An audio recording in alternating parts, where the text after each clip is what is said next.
Okay. So yeah, welcome once again.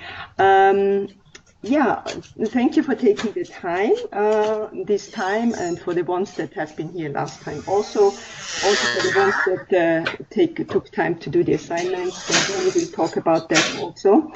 I would just ask you from my side to mute yourself so that we don't have any background noises. And then, as we did last time, if you have any questions, you can, of course, ask them or write them. And then if Danny does some asks questions during his presentation, it's better if you write them into the chat window, and I will read them out so that everybody hears them and we have them on the recording. Yeah, so I think I'll hand over to Danny, who will start with his part, and then at the end we will have Francisco, who will do a short, briefly talk about his experience he had during an ERoster deployment. Yeah, so Danny, it's all yours. Okay, well, welcome to everybody. Happy to be here with you this morning. Morning, my time anyway. Welcome to the second part of the Introduction to Humanitarian Emergencies. It's going to be a little bit different than we had originally planned.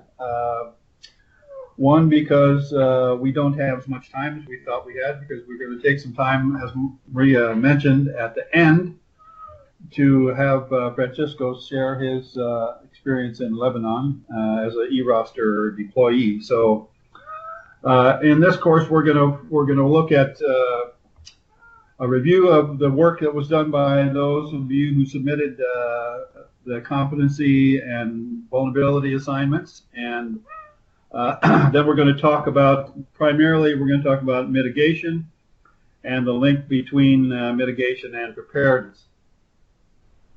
So before we get started, I wanted to, one of the things about me is that for most of my professional life, almost all of it, I have been working as a trainer, and I'm far more used to working face-to-face with people in a room together, and I enjoy the energy that generates. And the difficult thing about doing webinars is, at least the way we're doing it, is I can't see everybody or anybody, and so and you can't see me, so this is what I look like. And this is a little bit of experience that I've had, direct experience with humanitarian emergencies. I've been doing training about emergencies for 20 years, 30 years now. But I've also had hands-on experience in the Philippines and in China and Bosnia, Nepal and Niger, Maldives, Sri Lanka, and so on. So there's been an opportunity in my professional experience to be exposed to a number of different hazard situations. And like I mentioned, I've done emergency management training with all kinds of different organizations, and most recently, of course, with SOS. So thinking about I want to briefly spend some time on the review of some of the things that were submitted by those of you who completed the assignment. Let's do competencies first. What I appreciated about many of your responses is that you already incorporated what I think are important I statements. I need to learn more about basic quality standards for SOS emergency standards for services. I will be more practically involved in emergency preparedness in terms of building trust. I will arrange for us to conduct team building meetings. In setting workflows and standard operating procedures, I will be more open to other ideas and responses. The important thing here is that we have you have started these statements or included in these statements the point that it is you that's going to be involved in trying to create change. When you look at the next one, it says communication. Incorporate the latest technologies of communication, and the chain of command must be improved. Those are kind of other directed statements. There is no I connotation there. So I changed those to what I thought they might say, I will work with SOS to begin incorporating the latest technologies of communication, especially for emergencies. And I wanted to mention a word about that while we're on the topic of technology. It is a real challenge for those of us who are working in the field during an emergency response or recovery period to try and keep track of all the information that flows through electronic media. Back in the day when I started, when there was nothing but radios and computers and typewriters, most of the information was shared. Most of the information that was shared was documented somewhere.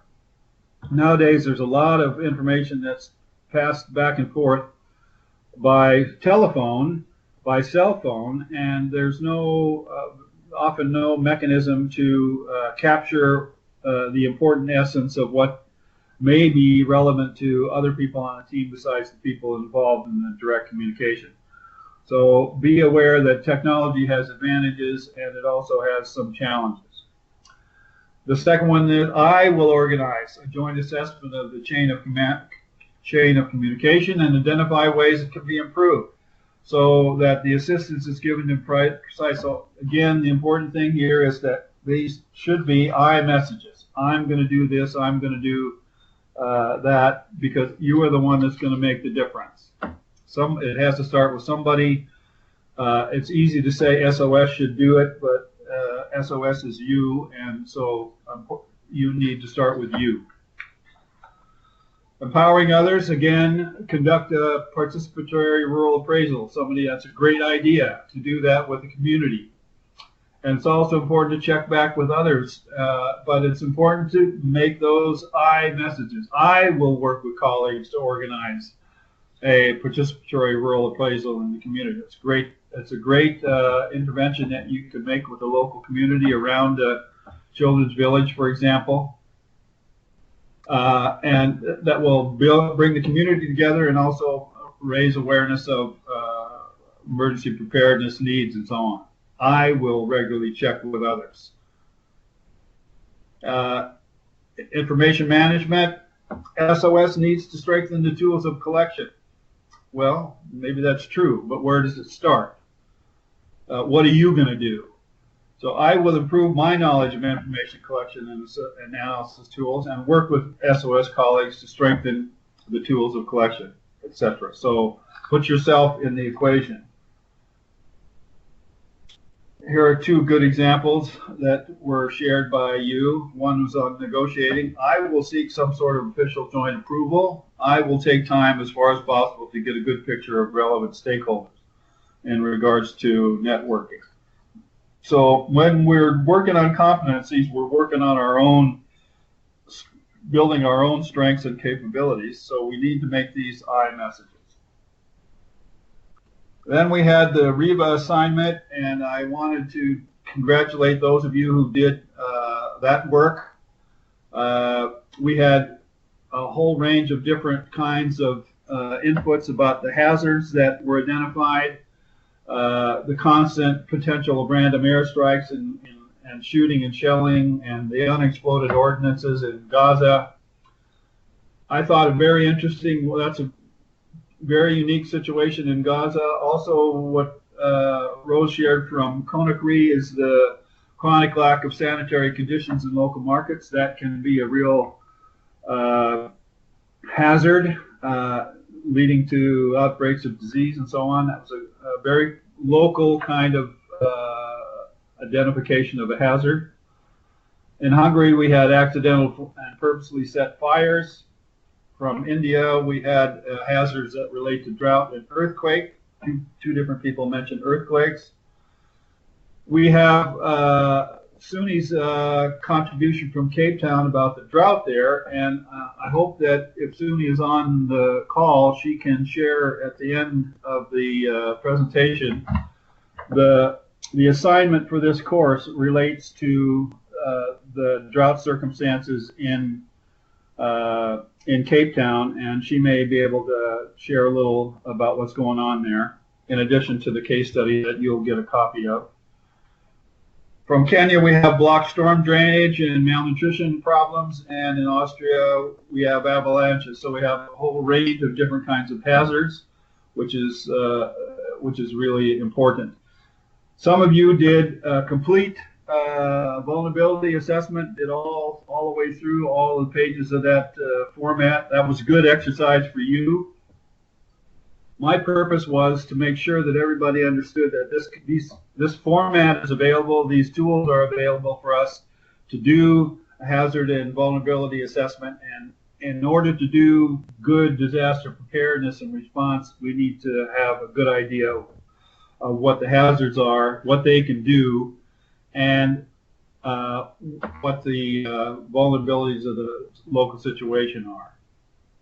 So that's again, thank you very much for the work you did on the assignment. Most of you have already gotten a certificate for that part, and that brings me to the question about certificates. I'm interested to know, should we do certificates or not? My bottom line as a facilitator is that, in my opinion, it's not enough to simply sit in a chair and watch a screen. If I'm going to be associated with a certificate, in other words, if I'm going to put my name on it, I want to know that you know at least some of what we have presented. And so I'm interested that there is some kind of an assignment that you submit, and that submission lines you up for a certificate. The two questions I have is, does it make sense for us to have an assignment as part of these courses?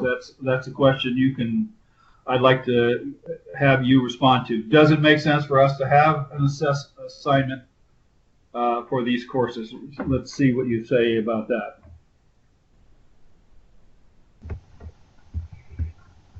So far, nothing. I will read it to you if I get any answers.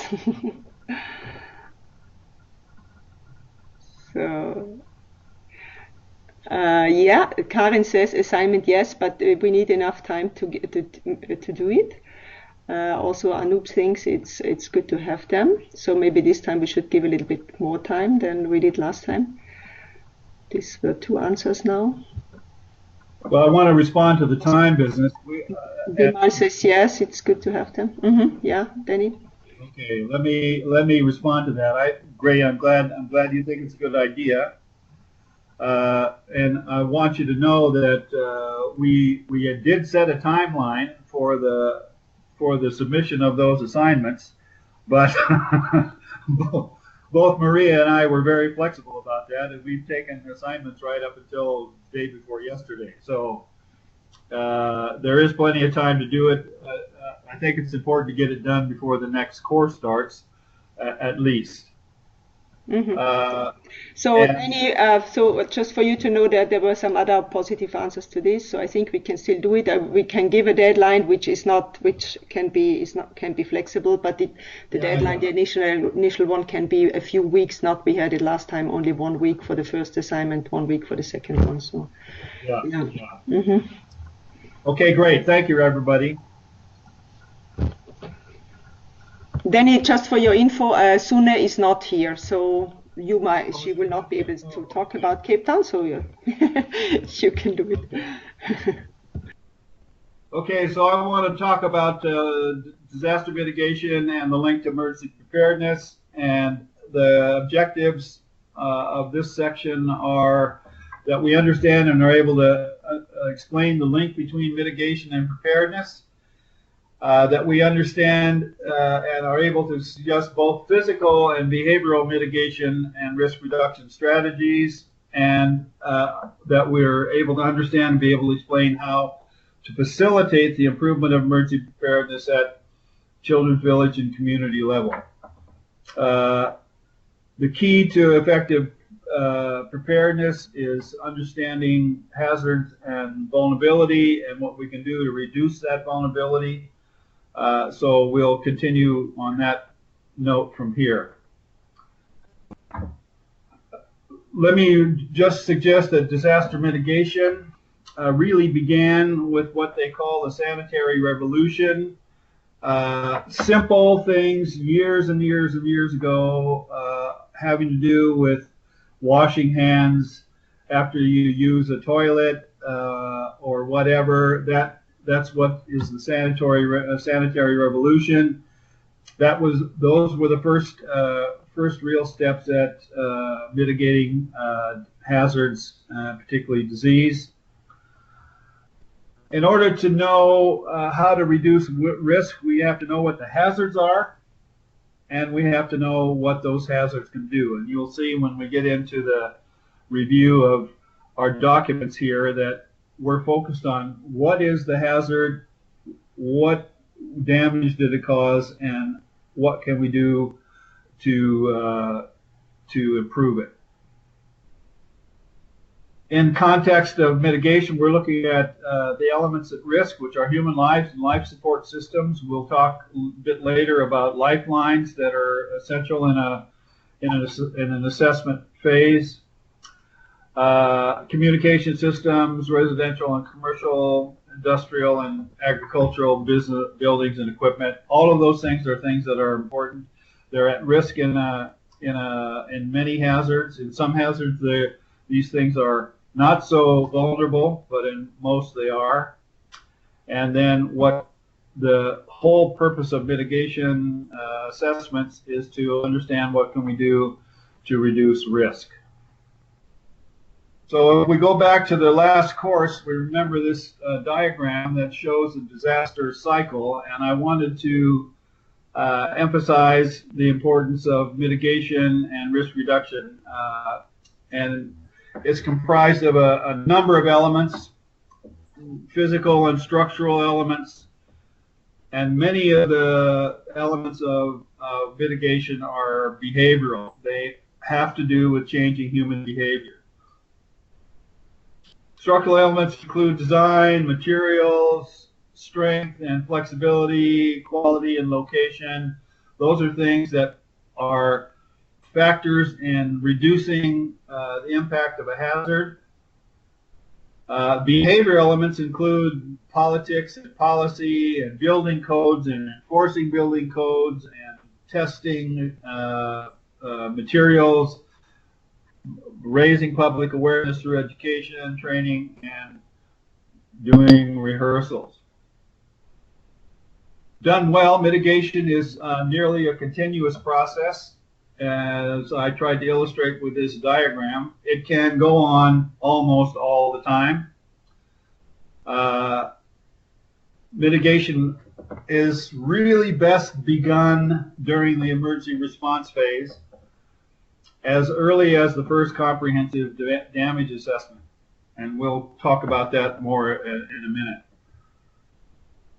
With purposeful observation, both structural changes that can be made to improve the integrity of buildings and other infrastructure, and changes in human behavior that can increase preparedness and improve response can be identified right at the point of the response. So it's important to think about disaster mitigation as an element of response, because it's the best time for us to see what happened and maybe get to the point of being able to identify what can we do to reduce the vulnerability next time around. The action of reducing the severity and seriousness or painfulness of the impact of a hazard, natural or man-made, is what mitigation is all about.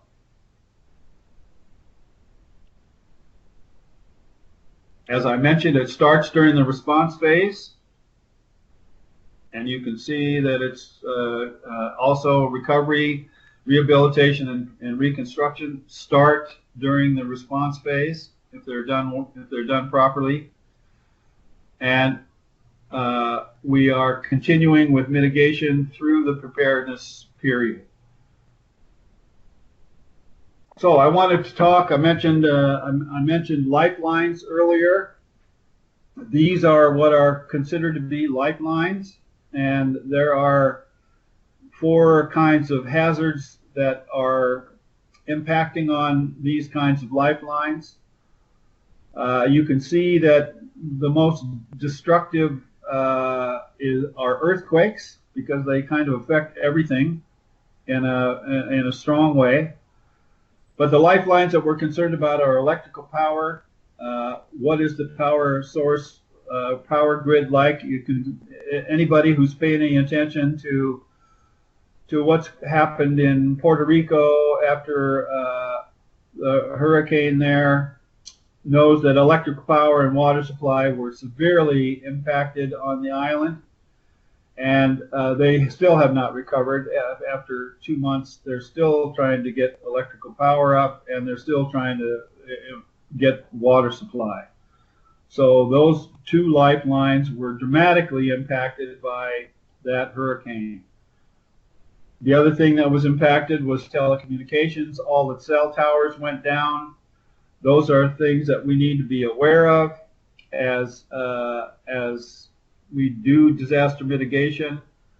And then we get into the bigger infrastructure, railroads, roads, bridges, airports, seaports. Sometimes they're not important where we are, but sometimes they are, because they can be lifelines in terms of getting supplies in or people out of a hazardous situation. But you can look at this slide and see that that earthquakes are the most devastating in terms of the things that they impact. But each of the others has an area of strong impact as well. You can see, for example, floods have the most impact on roads and so on. Then I did a little research, and I found a UN organization I had not heard of before. It's called UNCRED, and it's the Center for Research on the Epidemiology of Disasters. And between 1995 and 2015, they compiled the data from that period, and this is what they came up with in terms of the incidence of these hazards in the world. 43% were floods, 28% were storms of some kind. That includes tornadoes, for example. Here in America, we have a serious problem with tornadoes during certain parts of the year. So you can see that more than 70% of all of the destructive impact of hazards are tied to two of them: floods and storms. Earthquakes have a lesser overall impact, and so on down to we see volcanoes here at the end. And volcanoes, we have one going on right now in Indonesia, in Bali. I'm not sure, I haven't heard today whether there has been an actual blast eruption from that volcano, but I know it's threatening to explode. I don't know if anybody has heard any more about it than that. But as you can see here, it's important that we understand that the primary hazards that have the most impact around the world are floods and storms. So when after this course is over today, I'm putting together a mitigation and assessment tool that covers most of these hazards, and that'll be available through Maria and through the ERoster platform.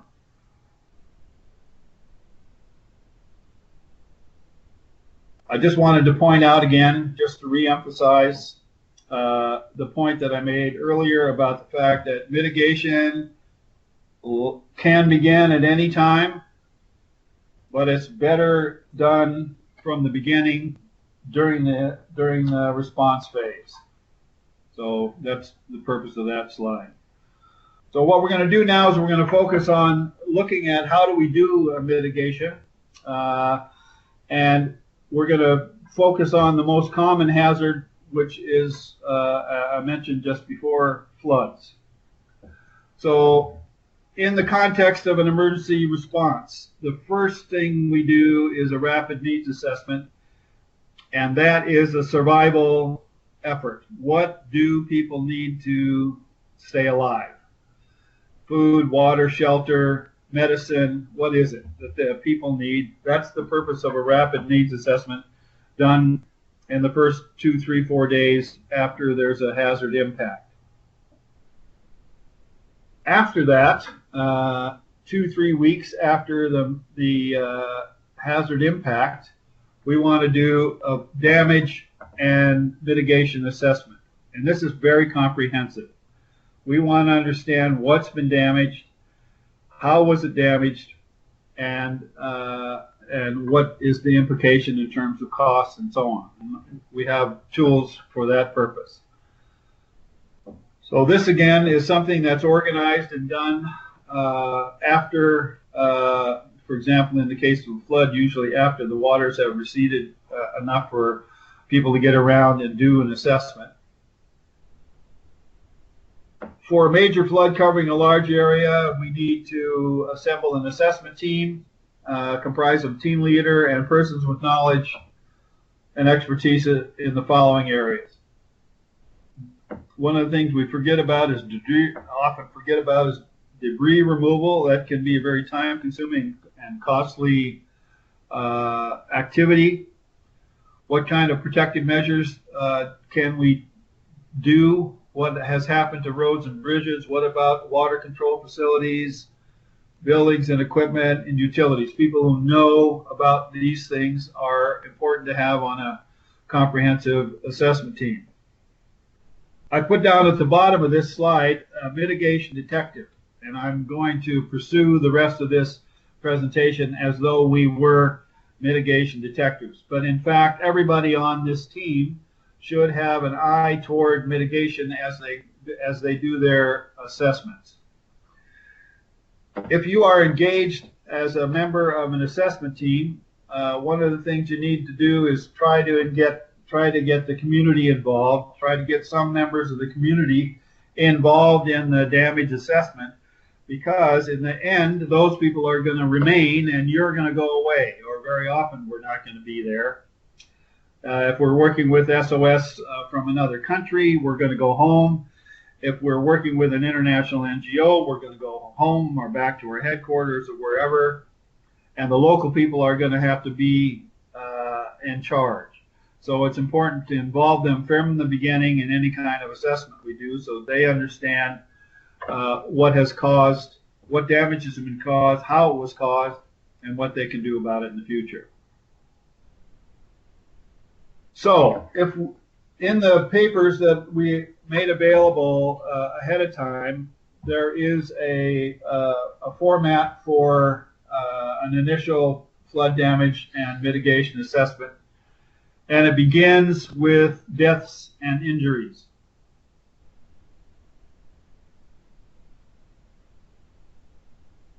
We want to know how many people are dead or killed, have been killed by an earthquake or a flood, but we also want to know what caused the death. It's not enough to say, for example, in a flood that people drowned. Why did they drown? What was the reason that they drowned? In terms of physical destruction, what has been destroyed by the flood? How can we understand what caused that destruction? Were the buildings too weak? Were they improperly located? Were they in a floodplain? What was the reason for the destruction? What happened to our lifelines? They're a critical part of human existence. If they were destroyed or damaged by the flood, what caused the destruction? Were they not properly constructed? Were they not properly located? Were materials poorly put together? Whatever. What was it that caused these lifelines to be damaged or destroyed? And what measures can we take in the future to reduce that kind of destruction? Looking at social disruption, what elements of society have been disrupted? I know, for example, that many of you have worked with social situations, and for emergency assessments, it's a challenge. But we need to focus on what kind of things in the society have been disrupted, the human activities have been disrupted, so that we can know, one, what caused that disruption and what can we do in the future. Again, those questions: what caused it and what can we do about it. Again, the same with economic activities. Danny, just yes, sorry, yes. one. So this relates to the tool that I sent around, right? To this checklists that I sent around, that I asked people to print out. Yeah. Yeah. So in case or whoever has these lists beside you, next to you, I think it's useful also to look at them. These lists I have been sending around, the flood damage mitigation and preparedness assessment tools. Yes, thank you for that. That's true. I should have said at the start. What I'm presenting here is a direct link to that document that I sent around, and you'll see that when we go on to the next Danny, section. sorry, there's a question from Boyd, whether you can give an example of a lifeline. Yeah. Water supply systems are lifelines. Telecommunication systems are lifelines. Roads are lifelines. So those are the kinds of things that, and I will mention a whole series of them in a moment or two. But when we talk about lifelines, we're thinking about things that without which it's very difficult to survive in the modern era. So if you look at, as I mentioned, if you look at Puerto Rico, one of the lifelines there was telecommunications. People were not able to communicate with each other or with the outside world, and so that was a major disruption. Water systems were destroyed. Power systems were destroyed. Those are all lifelines. Anything to do with food supply, roads, airports, seaports, those again are also lifelines. And finally, on the final category here is environmental impact. Sometimes there can be major environmental impact from a flood. Sometimes it just happens and goes away and there's not much environmental damage. Sometimes it can be very dramatic. What caused the damage and what can we do to prevent it in the future? Then if we are going to continue as this assessment, you'll see that the next 2 pages of the document that I sent around, made available, has to do with loss parameters. And this is where this format is a tool for calculating what those losses are. How many people, again, we're interested in the number of deaths, but how many of those people were economically active, and what's the impact on society? Injuries, what's the cost of medical treatment, and so on. Here's where we get into the dollars and cents issues of emergency management, in particular response and recovery. We need to know this information, what the estimated costs are, and it's important for us as people involved in mitigation, if we're involved in mitigation, it's important for us to know the costs as well. They provide us with a strong argument to help persuade people to do emergency mitigation. So I've just included these loss parameters as a tool for calculation of the costs. Again, as I mentioned, if we know what the costs of a particular impact are, of a flood, for example, or an earthquake, we can make a stronger case for doing mitigation when we have an opportunity. Strengthening the way buildings are constructed. For example, the serious earthquake in Nepal in 2010, or when that happened, that was a lot of the death and destruction was caused by the fact that many of the buildings in Kathmandu, for example, were not reinforced. They were just mud and brick buildings with no reinforcement, and they just collapsed in that earthquake. So some retrofitting could have been done with those buildings earlier on to prevent all that destruction, but it didn't occur. The final piece of the documentation that we sent out is a mitigation checklist, or a preparedness checklist. And what we wanted to do was make it possible for people to assess the CV in the area where you live, and the surrounding community, and look at the following issues. What are the communities and populations at risk from a flood? Are there evacuation plans? What's the status of lifelines? Are they protected? What about warning system? Is there a flood warning system for the area where the children's village is, or where the community is? If there is a warning system, do people know what it is? And do they respond when the warning is sounded? Very often you hear, like for example, in the story from Indonesia, in Bali right now, the government is now going to go to forced evacuation of several communities because people were not heeding the warning to get out. So there is a warning system for the volcano there. Some people are responding and moving away, and some people are not, and so the government's going to go in and forcibly evacuate these people. What is going to happen to residential, public, and commercial structures that may be impacted by a flood? Have we checked those? Are they safe? Are they being evacuated? Have we created hazard maps? This is a hazard map from a flooded area in Colorado.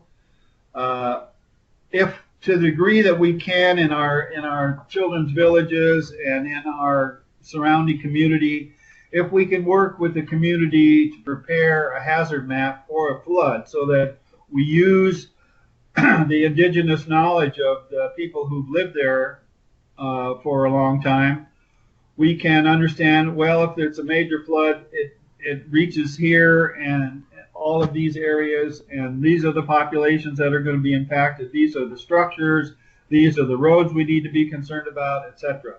So it's really important to do a hazard map for a minimum, for example, in the case of a flood, for a 25-year flood. Floods are usually measured in the frequency in a period of 25, 50, and 100 years. Sometimes it's a 100-year flood. If there is a likelihood that there could be a major flood in the area you're in, what do we know from looking at hazard maps? What we need to do by way of mitigation, and what are the vulnerabilities? So those things are part of the preparedness checklist. And what I wanted to share with you is that a lot of the things that are on a preparedness checklist are directly linked to the mitigation checklist that I shared earlier. So if we're doing good mitigation, we are already engaged in preparedness. And if we're doing preparedness, we have to be linked to what is going on by way of mitigation. So the two are linked and important components of emergency management.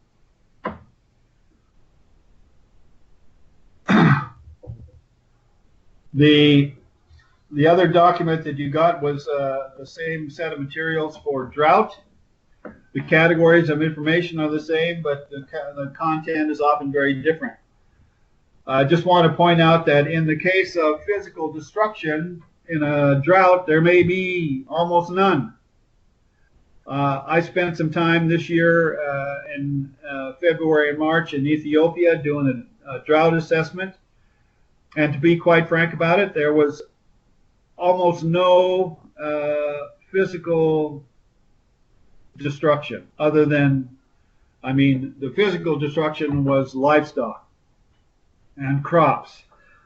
Those things were destroyed by the drought. But buildings, infrastructure, telecommunications, and so on, the main lifeline that was impacted, of course, was water supply from dug wells and from creeks and water systems in rural areas. Very, very serious situation. 80% of the livestock were dying or had died, and SOS was involved in providing water to 13 villages in tank trucks that went to each village twice a week, just to keep the people alive, because their local water supplies had disappeared. I'm ready to share the assignment now, and you mentioned that Suni is not available, right? Yeah, I don't think she's here. I have not seen her. I think Okay. what could be interesting, nevertheless, if we could look at one of these tools that you send around, of one of the lists, maybe Yeah, to I'm have going to to have just one of them and to explain them a little bit, because they should be. yeah, You have one open. I'm going to try to open one. Because if you share the assignment, I mean, there might also be some questions before that. If anybody has questions. I also have the assignment here too. Okay, so this is the format I've been talking about. And the categories have already been mentioned, but as soon as I get a control of my computer here, I'll space up so you can see the start of this.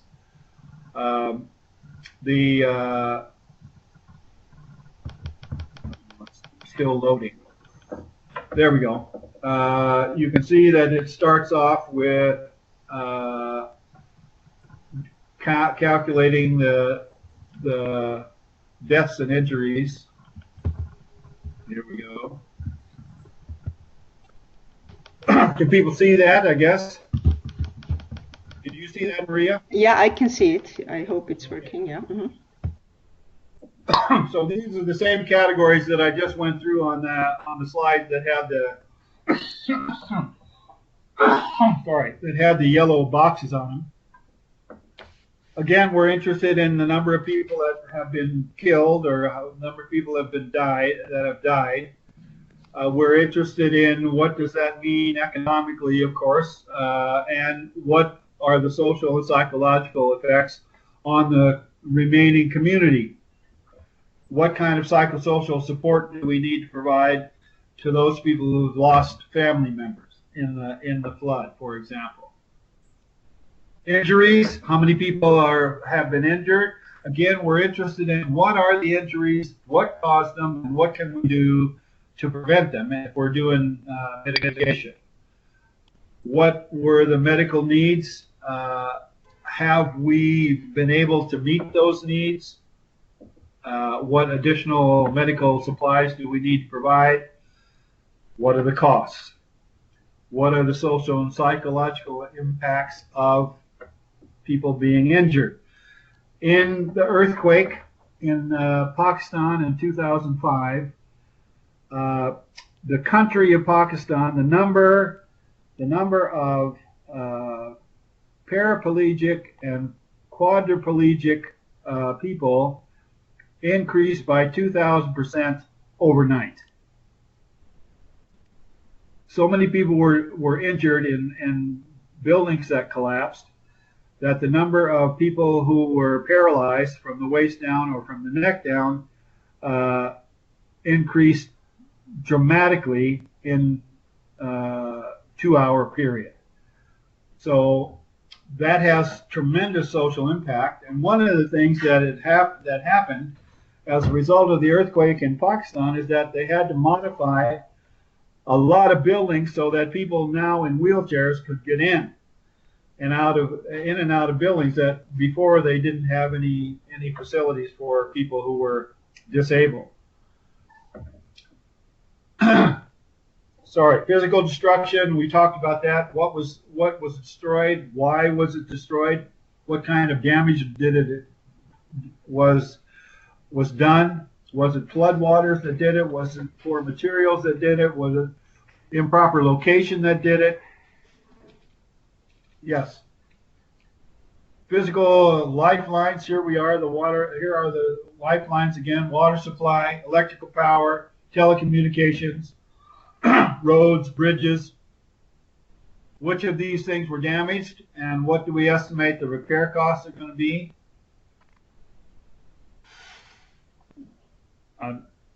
Going on to damage of, maybe the lifelines were not destroyed, but they were damaged. In the case of Puerto Rico, they were completely destroyed, and they have to be rebuilt. They're able to use some of the power lines that were downed, but they had to reconstruct all the power facilities, and they still don't have power throughout the island.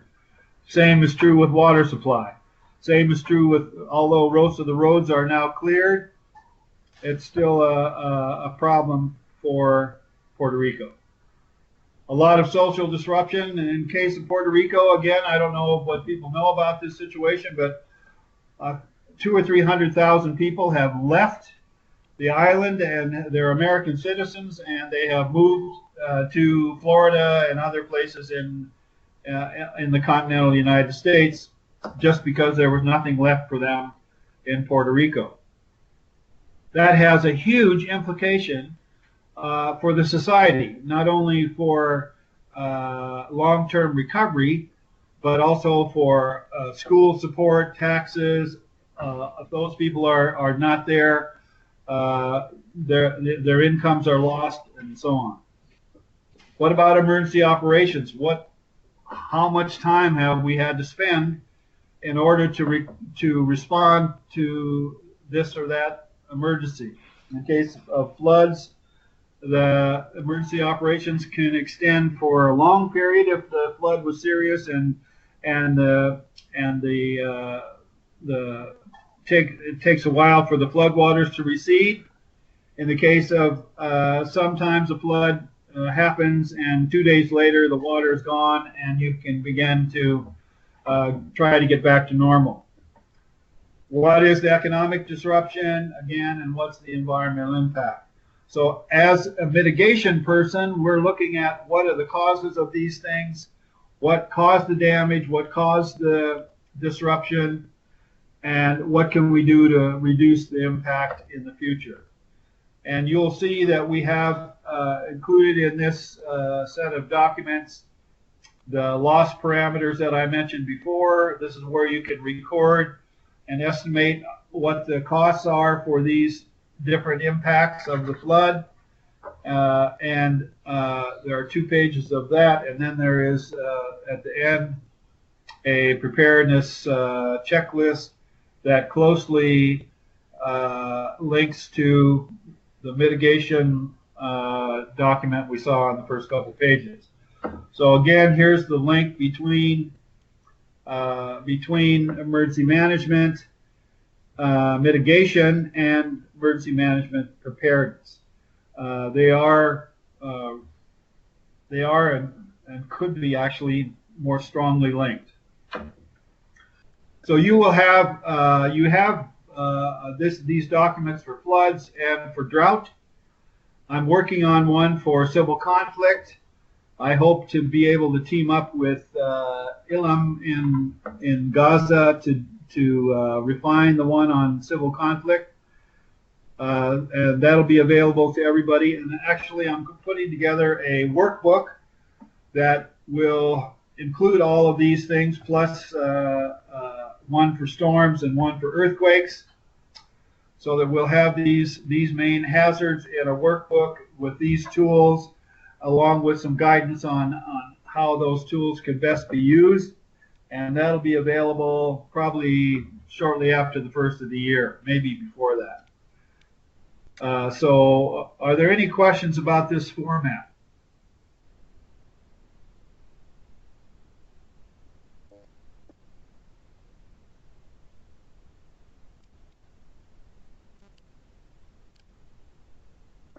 Hearing none, I'm going to. I think Francisco before had a question regarding, I think, was it the example, the example from Pakistan that you gave? Yeah. If you can repeat it, because he couldn't clearly hear it. Oh, okay.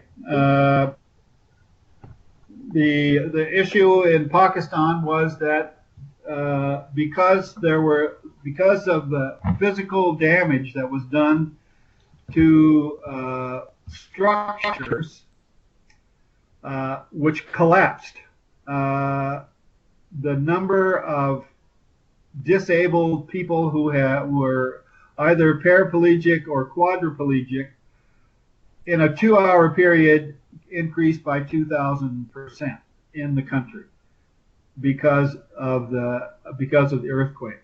So many people were injured because of being in buildings that collapsed that they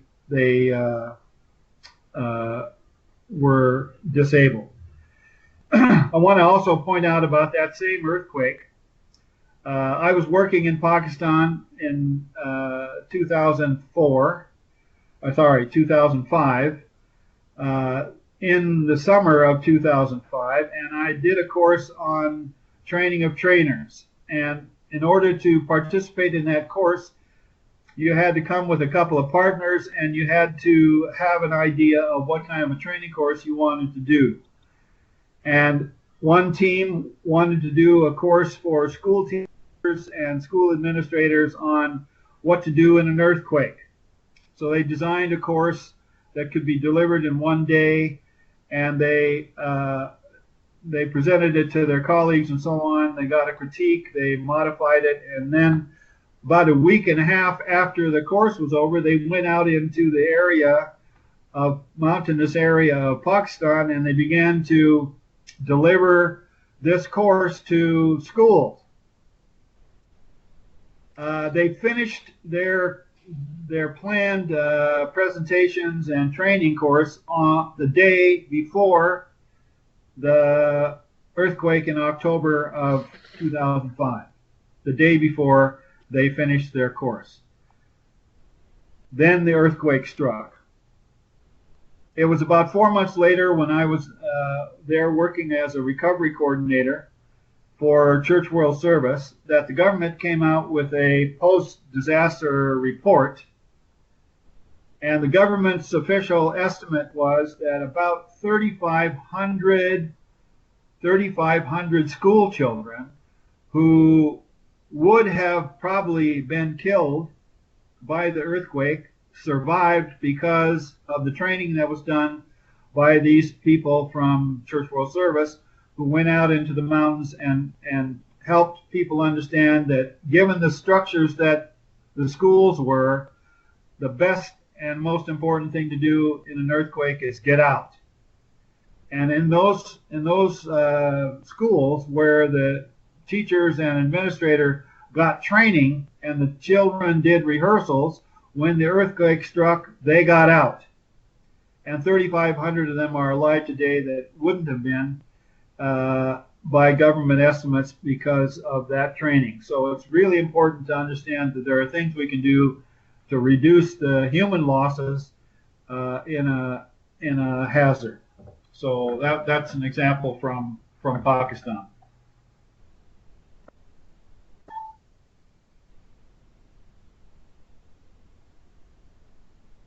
I'm going to try to get back to the slideshow. Danny, sorry, there's a question from Boyd. Will you update the assessment forms to probe the why or how around injuries and physical destruction? It would be important to know this as well as we look to mitigation. Yes, that's really true. I mean, often the question is an insurance available? Is it affordable? But it's important if there is insurance that people take advantage of it I mean, for example, in some places, it's very, very expensive, like in the west coast of the United States, for example, to get earthquake insurance because it's an earthquake-prone area. It's expensive, but a lot of people have it because they are concerned that an earthquake might happen. Same thing is true with floods.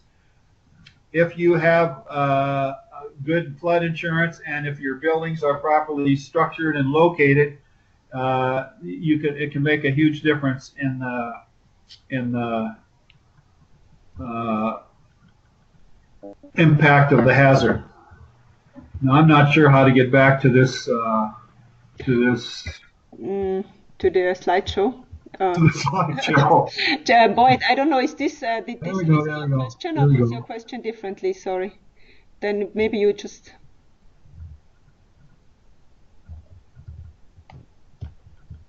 If it's okay, if not, you can also ask. I mean, you can also speak. No, what was the question?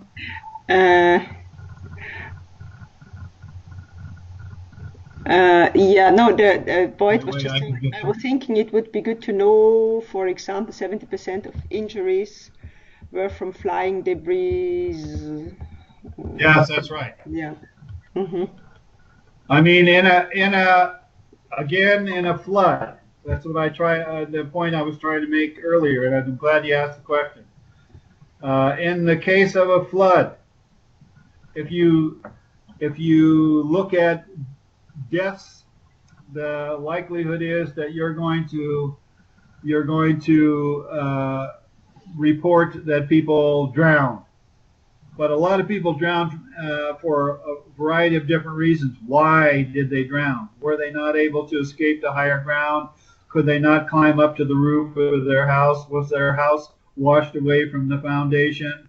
All of those answers provide us with clues that will help us determine what can we do in the future to reduce the impact of floods on a community. Did the levee break, for example, as happened in New Orleans with Hurricane Katrina? Thousands of people were inundated with water because of a levee that burst, and so on. So what was it that caused the drowning, and not just that people drowned? And if they were injured in the flood, what kind of injuries did they get, and how did they get them? Were they captured by fast-moving water, for example? Were they trying to escape? Were they in a vehicle, and the vehicle was caught in the flood, and so on? It's important for us to understand what caused the injury so that we can do something about it in the future.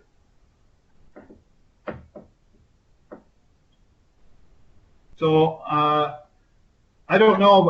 I don't know if people have received a copy of the case study that we're going to use for this assignment, but I want to talk about it.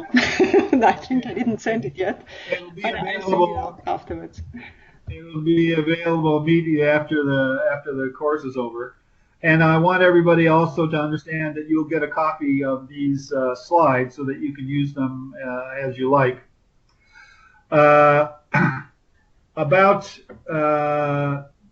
Maybe it was a month ago, I was working on this course, and I was interested in a behavioral change that we could do to mitigate the impact of a disaster. And I have a friend who I worked with in the earthquake in Pakistan, who's now a graduate student at the University of Cape Town. And I wrote to her and I said, "Hey, Sarah, what's going on there? And what's your idea about the kinds of behavioral changes that can be done to mitigate a disaster?" And it was a real trigger for her because there is a serious drought, quite serious drought in Cape Town right now in the Cape Province.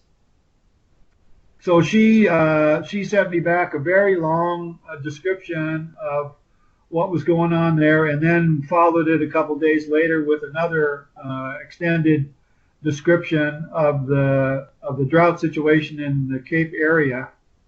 And what I did was I turned that into a case study. It's a one-page description. And so the assignment for this section of the course is to read that case study. I'm sorry that Suni isn't on board with us today, because she's also right there, and her hazard assignment that she did was specifically this drought, and her description of it is different than my friend Sarah's, but it's relating to the same situation. It would have been nice to hear her input, but the point is, what I'd like you to do as the assignment here is to read that description of the circumstances in Cape Town, and then just pretend that you've been asked by the Cape Town mayor to describe 3 behavioral change mitigation efforts that you think you might apply if you were dealing with the drought situation in Cape Town. What kinds of things could we do to impact human behavior by way of mitigating the impact of this drought? And you'll see the details are in the case that describe the situation. What I'm interested in is what you think we could do to change human behavior. And I'm in particular interested in somebody, if you're thinking a little outside the box, and have one of your suggestions be an idea that you don't think anybody else is going to suggest. What's an unusual way that we might help people understand and behave and begin to help change behavior related to the circumstances of a drought? The other thing that's a real fact of life in this drought in South Africa is that there is a children's village right in the middle of it. It's in a place called Thornton. My friend Sarah mentioned it. Also, Suni mentioned it in her hazard description. Suppose that you were deployed to the children's village there in Cape Town. Given what you know about the situation from the case description, describe in 2 or 3 sentences 2 actions you could take that could be taken by SOS, behavioral mitigation efforts that could be done to reduce the impact of this drought on that children's village. So we're talking about what can be done on a larger scale in the Cape Province or in Cape Town to mitigate this drought, the impact of this drought. It's ongoing now. In fact, from the most recent information that I have received, I got the same from Suni as from my friend Sarah. They don't expect to have any rain until May or June. They expect to run out of water in May in Cape Town. What is the impact of that? What can be done by way of human behavior to reduce the impact of this drought on the population in Cape Town and in this children's village? So put your thinking cap on and come up with 2 or 3. And after you have sent your homework in to me, you will receive back from me a list of things that I know they are actually doing in South Africa. So in Cape Town, there are several activities underway there, but I'm interested in you to try to think on your own. What do you think could be done to mitigate the impact of this ongoing drought in Cape Town and in a children's village that's located in the area? So that's the assignment for part 2. And I want to stop here unless there are any questions about the assignment. Again, Sarah, Maria is going to send out the case study. You have the description here of the assignment on this slide. You'll have these slides as well. Does anyone have any questions about this assignment? or about anything else during of this presentation. Maybe if you have any questions, please let us know.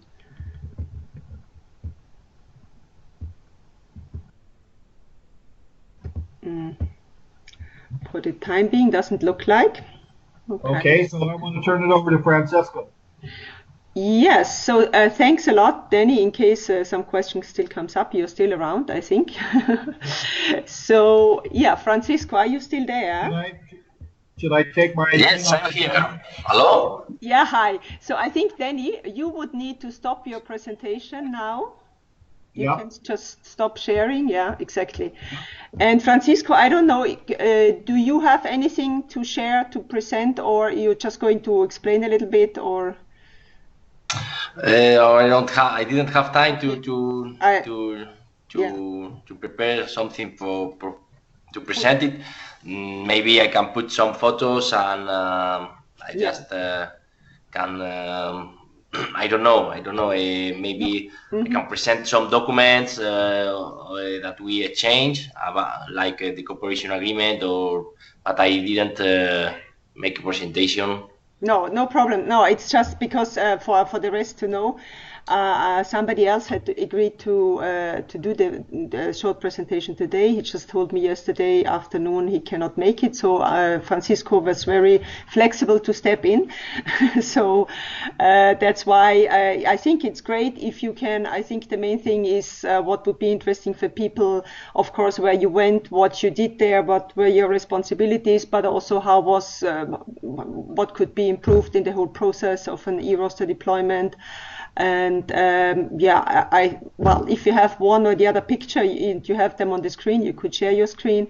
Otherwise, I think if you just can talk a little bit about these few points, I think that's, and then if there are any questions, I think that's perfect. Okay. Well, I was thinking that maybe I can I can share the document of the terms of reference of the deployment. Maybe it could be. Yeah, if you have it around. Yes, I have it. So, and if you but I don't know exactly. Yeah. I think it's just to get an idea what you did and how the deployment went. It's not so important that we know in detail what was what you needed to do, but okay, I don't know. Okay, but I'm sorry because I don't know what I did. Now, how to? I don't know how to. How to share? Yes. You would need just to go on the desktop sign. There's a desktop sign, or otherwise you can just. I think you can also talk like this. I think that's fine, and explain from your side just what were your responsibilities. Okay. We don't need to lose time on sharing because otherwise time is running again. Okay. Well, just to say first, thank you because it was a great experience for me the deployment to Lebanon. So the first step in this deployment, it was the contact with you. You asked me about my ability, to make the deployment to Lebanon, and the first it was to make the agreement, to sign the cooperation agreement between SOS Equatorial Guinea, where I was working, and the Global Emergency Response.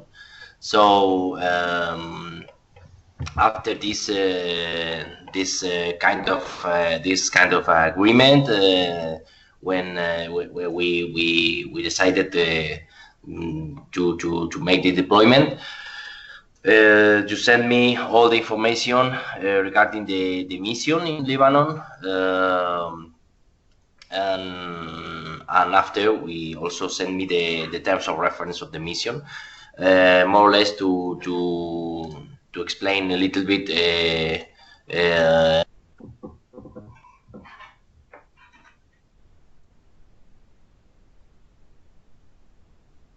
Hello, Francisco, are you there? I think we lost him. Hello. Ah, okay. I'm sorry, I didn't. We somehow lost you. Yeah. Okay. Yeah. Francisco, can you just briefly say what is your background, that people know where you were before, what was your position, and now, so that maybe that people know who you are. Yes, now I'm working in SOS Spain. Yeah, I'm from Spain, so I'm working. I was working there before I moved to Equatorial Guinea. I was working as a national director of SOS Children's Villas Equatorial Guinea in Africa, and now recently I moved to SOS Children's Villas Spain, working as a program director of Madrid.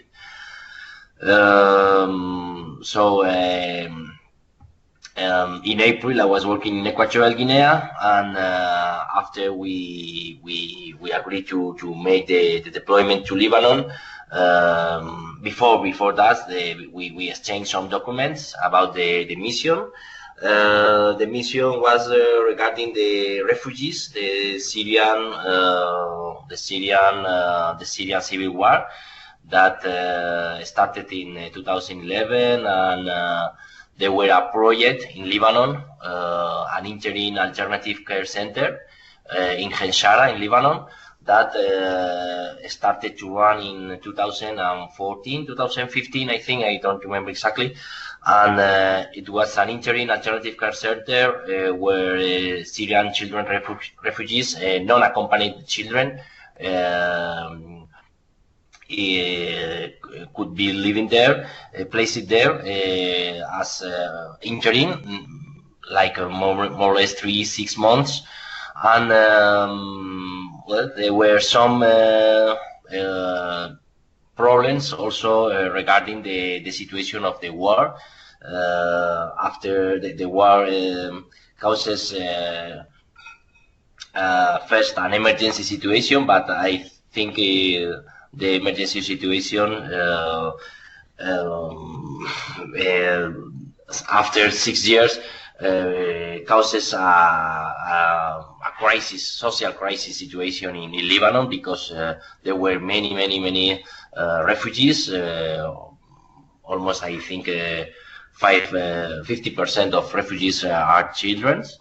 And the problem of this interim alternative care center running by the emergency program response was that the children were living there for the beginning of the project. So around 2-3 years, the children were living in this place, and the purpose of my mission was to evaluate, to make an external evaluation of this interim alternative care center.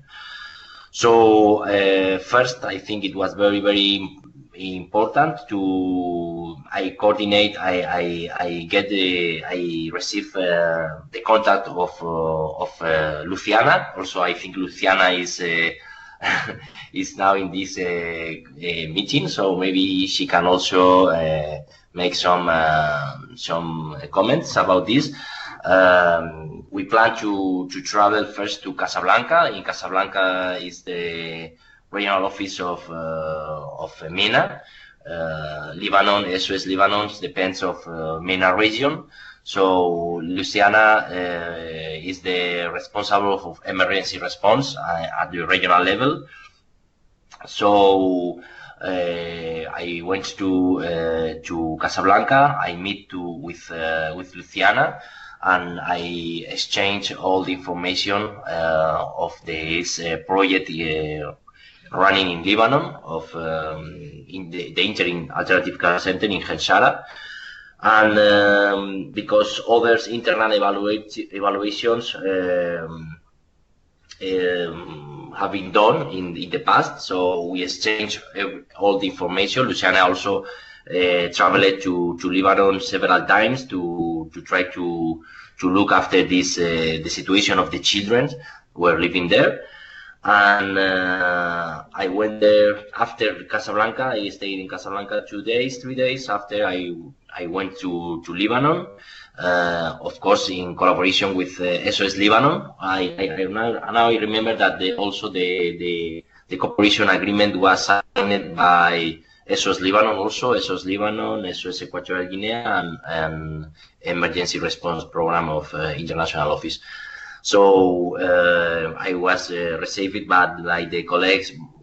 I was received in Lebanon by the colleagues of the National Office of SOS Lebanon, and they provide me all the logistics there, accommodation, food, everything during my mission. They travel with me to Henshara, where the Interim Alternative Care Center were placed. And in Henshara, I stay around 10 days, and my mission was to organize interviews with all the staff that is working there. Also, the stakeholders involved in the project, like UNICEF, UNHCR, and also I took the opportunity to visit the three SOS children's villas of Lebanon, in Lebanon, and it was very for me a great experience for me. I saw how the program was running. Also, what's happening in this interim alternative care center. And after the evaluation, after the interviews, I made a report, an evaluation of my evaluation. I don't know if you want me to say more or less what was the results of these evaluations, or you want me to share additional information regarding a specific issue? Francisco, one question was from Riaz. He says, kindly share key experience learnings from the deployment, and also the responsibilities carried out, but the key experience or learnings, if you can share any. Mm-hmm. Okay. My how to say from the project responsibilities carried out. My responsibility was to carry out the evaluation, and I have some tools. I received some tools from you about how to carry out this evaluation. I received, of course, the terms of reference guide me. You send me the terms of reference of the deployment. So this document guide me in order to plan my mission. And of course, the key experience it was all this evaluation, how to make this evaluation, the structure of the terms of reference. I think it was very clear for me to follow the instructions. How can I plan this evaluation? And I learned a lot about the situation of Syrian children, about the situation of Syrian refugees in Lebanon, about the political and historic conflicts between Syria and Lebanon. So I think my experience and my learning also was about the history and the current situation of the war, the civil war in Syria, and what was the consequences of this civil war in Lebanon. So I think the experience was great, and I learned a lot about the situation, exactly the situation of the consequences of the Syrian civil war in Lebanon. There was another question. What are the challenges, and how did you overcome challenges during your deployment, in case there were any, if you can still remember? The challenge and how you overcome challenges. Were there any challenges, and how could you overcome the challenges? I think it is. Okay. Yeah. Yes, I think the mission was not. I didn't live hostile situations. I didn't went to a place where I felt I was afraid because maybe some hazards, as Dennis told us, floods, earthquakes.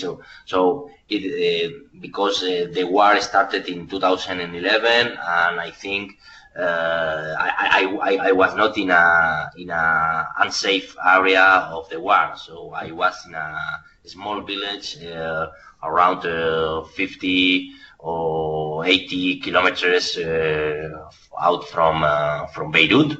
So it was a safe place, safe area, and my challenge were not regarding safe issues and injuries or deaths or something like that. So the project of Hanshara, the Internal Alternative Care Center, was running by the Emergency Response Program. So that is why I suppose that you look for someone of the ERoster to make this external evaluation of this project, but I didn't leave a big challenge of or diamond or hazard or something like that. About the costs of the mission, I think also in the agreement between SOS Equatorial Guinea, SOS Lebanon, and the Emergency Response Program, we signed the document, and we specify the different costs of the mission. I remember that SOS Lebanon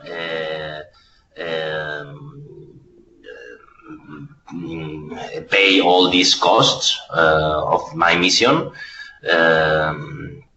because the project was running in SOS Lebanon, and I think they have to pay for the flight tickets and the hotel that I was living in Lebanon during my mission, and the per diem.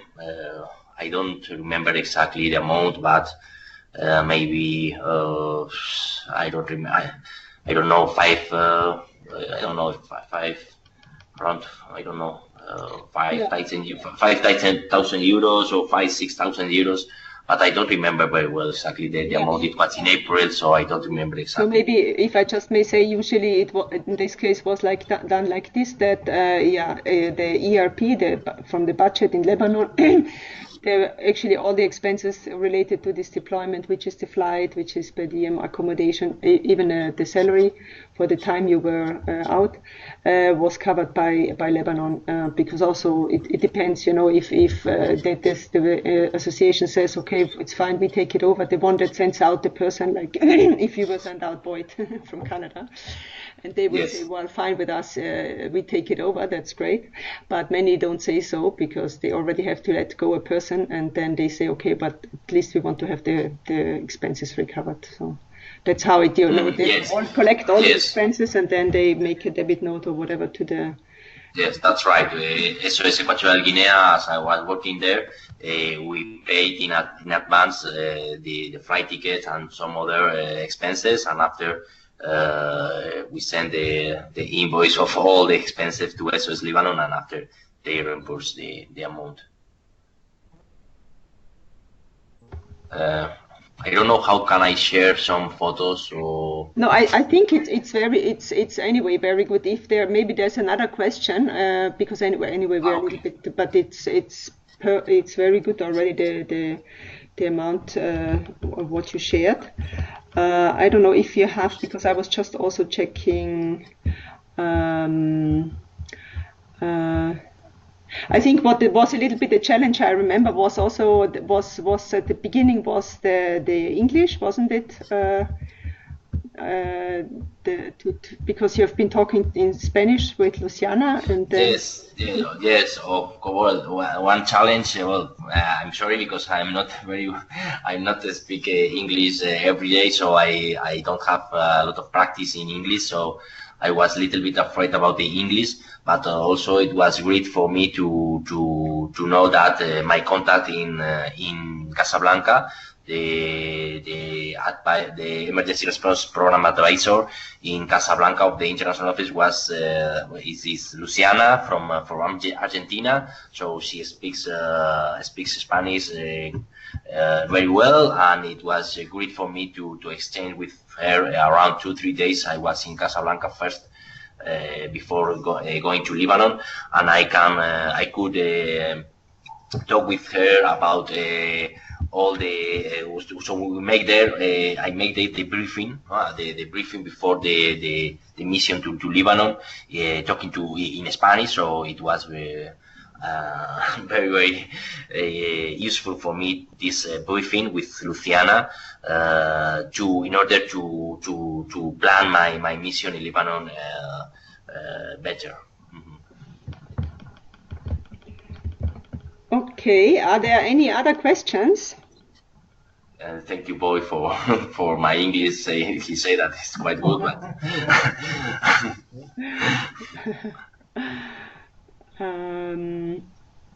so yeah, no, I think then I think unless you want to add something else, Francisco, because basic idea, I think about. I'm sorry because I didn't have time to perfect. prepare something more deep or talk about another thing. Maybe it was in April also, so maybe I forget some information. But I remember that also I had 2-3 days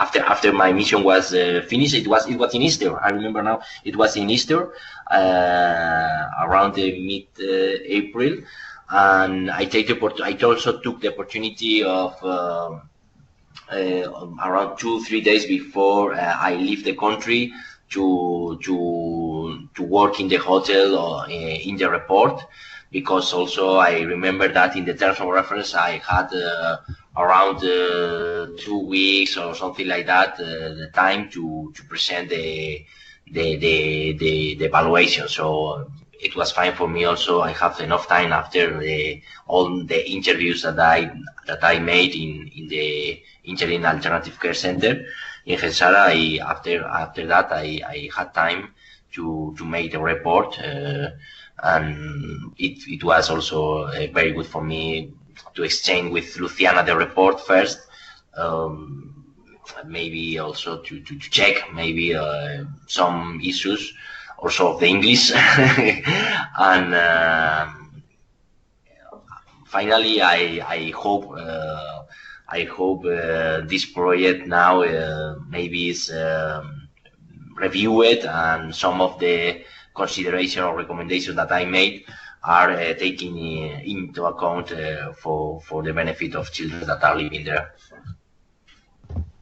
Yeah, no, thanks. I wouldn't be able to tell you about that, but for sure Luciana would be able if you want to ever, because she left her. Maybe Luciana wants to add something.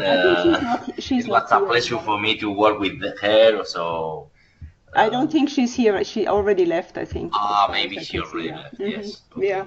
No, but thanks a lot for sharing this, and also for on short notice stepping in and doing that. I think it's very interesting. Even if we don't have pictures, that's fine.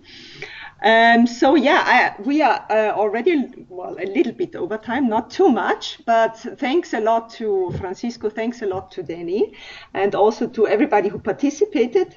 From my side, I would like to say that we're going to have another webinar. It won't be in January, so we will have a bigger break now because there are also the holidays. So I'm going. It will then also cover the next phases of this emergency cycle, which is more related to recovery, to response and recovery. I think that's going to be the next topics. Let's see. So I will be sending out the recording and the presentation and the documents for the assignment with a sort of deadline, but I think it might be 3 weeks or something like that. And as Danny said, it's not so strict. So, but I think it's also for your benefit if you can look at that. at that as well. And yeah, so I think that's all from my side. Thanks again, and hope to see you next time also. Thank you, Maria. Thank you. Okay, thank you very much, ladies. Thank you, Thank you very much, Francisco. Maria. Thank you very much, everyone. Thanks, Francisco. Bye-bye. Bye. Nice work, Maria. You also, Danny. You did it. Okay.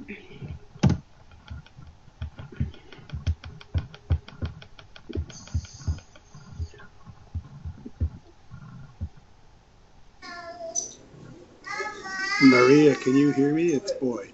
I'm still there, yes. Hi. Oh, that's great. I wasn't sure if my microphone was going to work, so I was using the keypad. Thank you. This was excellent.